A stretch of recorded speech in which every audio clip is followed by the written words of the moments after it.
Hello everybody. This is going to be your digestive system histology video, and this is going to focus mostly around this one model. If you notice, we have our digestive system step model here, and it's focused on your alimentary canal or the tube. And each step of this model is a different organ in your digestive system going down the human. So this top step here is the esophagus. Next step is the stomach. Next one down is the small intestines. And then you have the large intestines. If you flip the model around, you see what look like the little pits and cellular activity for each of these organs. So here you have esophagus, right?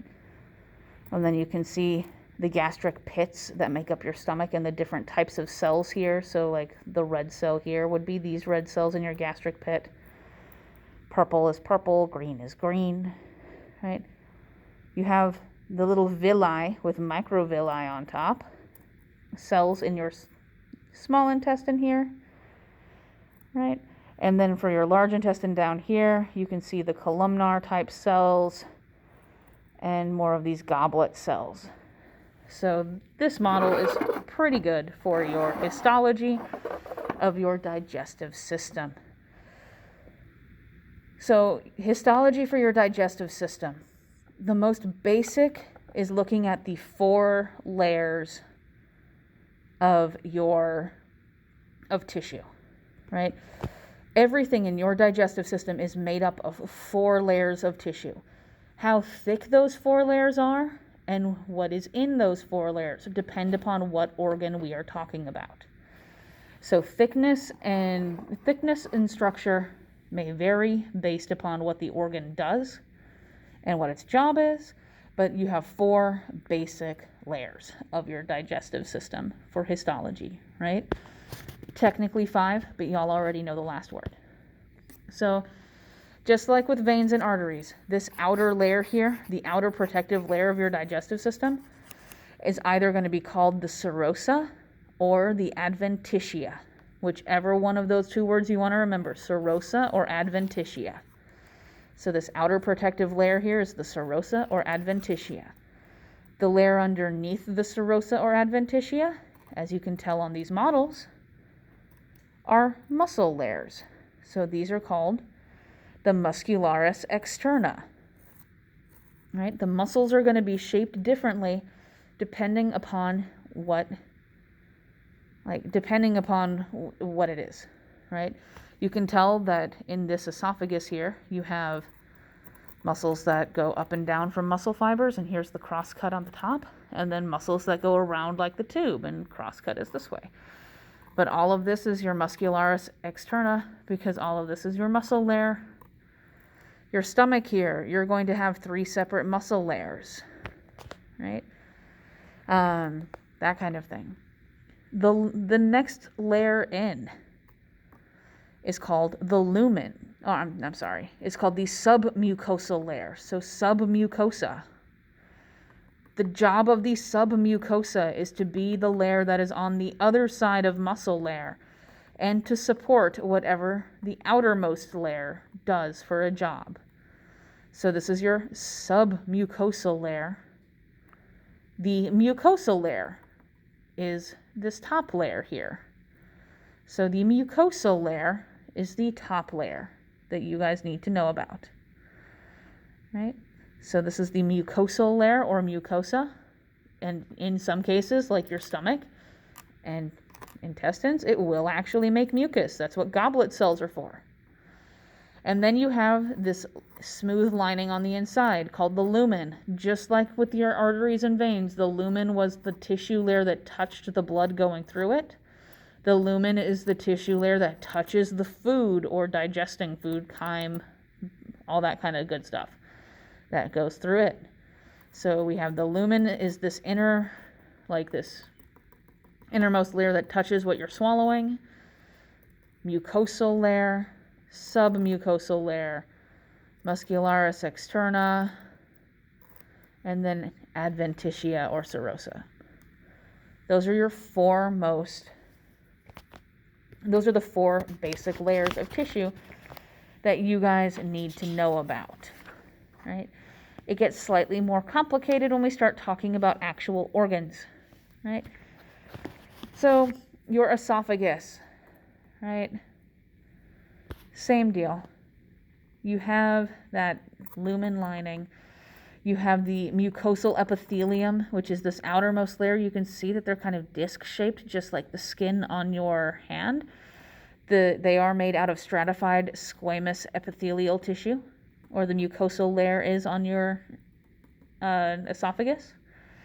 So then you have the muscularis mucosa, this submucosal layer, the muscularis externa, with an esophageal gland in there, and then the serosa on the outside for your esophagus, right? If we go down to your stomach, you're going to have simple columnar, meaning these cells are shaped like little columns, cells lining the walls of your stomach, right? Then you have muscularis mucosa for the mucosal layer, submucosal layer right here. Oop, wait, no, I was reading the wrong list, I'm sorry. Simple columnar is correct, right? See how your stomach has these little, you have folds in your stomach, but notice how you have these little pits or gastric, those are called gastric pits in your stomach. That's where stomach acid is going to come from out of some of the cells that are within, right? These pits, or the lining of all of it, is the muscularis mucosa, right? With a submucosal layer underneath it. You know you have a muscularis externa, but because your stomach's job is to churn that food like a milkshake, you have 3 different smooth muscle layers on your stomach, which you can see in this model here, right? You can see it better in this model. You have an oblique smooth muscle. Oblique means kitty corner. So the muscles that are going kitty corner across your stomach, that's the oblique layer of muscles. Then you have the circular smooth muscle and the longitudinal smooth muscle. This muscle that's going up and down the stomach, longitudinal, it's up and down. What's going around your stomach like a circle, that is the circular smooth muscle band. So you have the kitty corner ones, which are oblique smooth muscle, the circular smooth muscles that are just circles around it, and then the longitudinal smooth muscles, which are straight up and down, right? And then on the outside, of course, you have the serosa or adventitia, right? Small intestines, right? So your small intestines also have simple columnar cells along the small intestines, but you can see that these, it's not like these have little pits in it like your stomach does. So these are gastric pits in your stomach up here. You actually have like little finger tentacle-like things on your small intestines. These look kind of feathery. These are called villi. See how you have a bunch of them reaching up? Their job is to increase surface area so you can absorb more nutrients from food. And that increases absorption rates, right? So you're going to have a bunch of those little bitty villi on your small intestines. The cell layers or cell epithelial tissue layers are simple columnar cells. And you have in like the little spaces between villi are called intestinal crypts. Then you have the muscularis mucosa layer with submucosa. And then you have 2 layers of muscle here. The muscularis externa has both a circular, you can see that this is a long ways going around the circle, circular smooth muscle layers. A lot of these circular smooth muscle ridges and layers that are just going around your small intestine like a tube are called plicae circularis. And then you have the ones that go longitudinal up and down your small intestines. Those are called longitudinal smooth muscles. And then, of course, the protective outer layer, the serosa. And last but not least, we have your large intestine here at the very bottom, right?